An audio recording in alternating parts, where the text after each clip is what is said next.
setup you got here is about as simple as it gets for a pump station.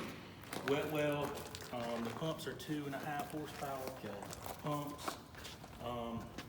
You can pull them by hand if you had to. They only weigh about 70 pounds a piece. But you have a pressure transducer inside the wet well that is going to control when the pumps turn on and off. And there is a level indicator right here that will tell you the level of the wet well. But you also have float backups. If something happens to that thing, you got floats that'll control the pumps in case of emergency. You got a dialer here that will dial you and tell you that that thing's not working and you're on float backup. And you also have, that thing will tell you high, level, whatever things you want it to tell you. What else will it tell you, Rob?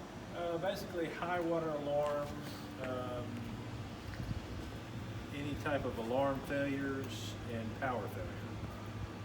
So if you get a power failure, you need to just see what's going on. If the school's closed, you might not need to come out here, but if school's open, you got a power failure, you need to come out and see what's going on. Right. You don't necessarily, since you're cutting power to the panel, you don't necessarily get a phone call, although it's got a battery backup. It depends on the wiring and which alarm's off or whatever. So, Which I'm sure that'll come on and hopefully power it up. But so in here that's basically as simple as it gets. Over here is your valve hall. This is where your force main and 2 lines off of each pump come out. Okay. You got check valves on both, and you got gate valves on both. And of course it tees together and goes wherever it goes in the force main. All right. And basically that's all the components of the whole thing. So very, very. You shouldn't ever. I mean, if you get a pump, I'm sure you guys will come out and look at the hour meters on the pump. So if you get one that, or you start seeing your hours go up on your pump, sometimes some stuff can get in the check valve and it won't seat all the way, so it'll flow back, and it'll make the pumps cycle, more often. Right. Sometimes you can check that, and while the pump is running, if you get down in there and hold that check valve up, turn the pump off and let it really flush back, it'll flush whatever's in there out. Okay. Take care of that. These, you shouldn't have a problem with these for a long period of time. So, well, I'll let Rob go through his thing. His is learning that's basically going to be the little more complicated. instructional on the panel. Your panel, when you walk up to the panel and if something's not going quite right, you've got a manual switch here. Okay. You can just click the manual, see if the pumps come on. And it stays in automatic. So right now the high water, it's a high enough level to where both pumps are pumping. But that's the first thing you want to do. If something's not right, come up here and just hit manual, see if the pumps come on. And you can hear them a lot of times when they come on. The most important thing I would say is that the phone number for the control panel guys are right here. All right. And during work hours, call them. Yeah, they're great.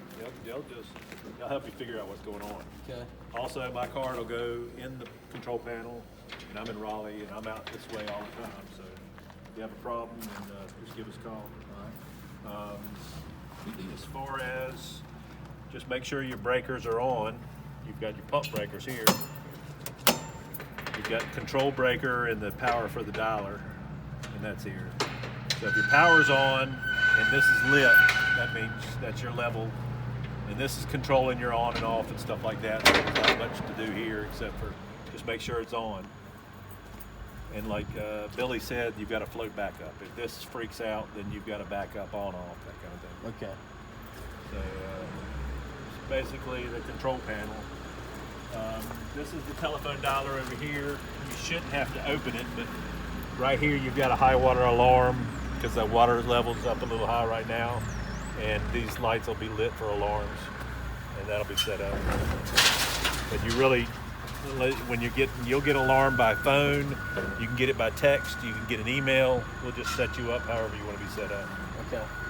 and you can acknowledge it and then quit calling you. This is the telephone dialer.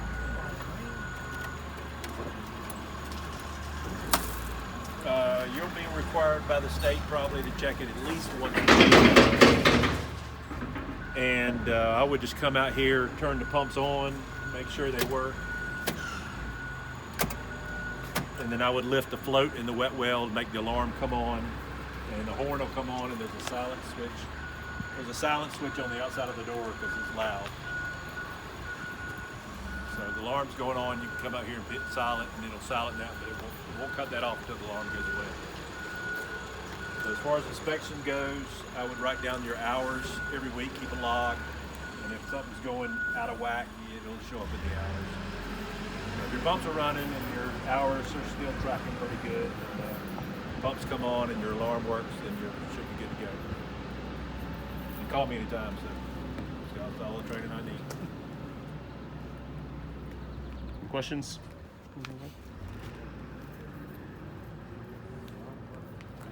So when we do the official startup, what we'll do is come out and do what's called a drawdown test on the pumps to make sure they're pumping on the curve where they need to pump, how much they need to pump.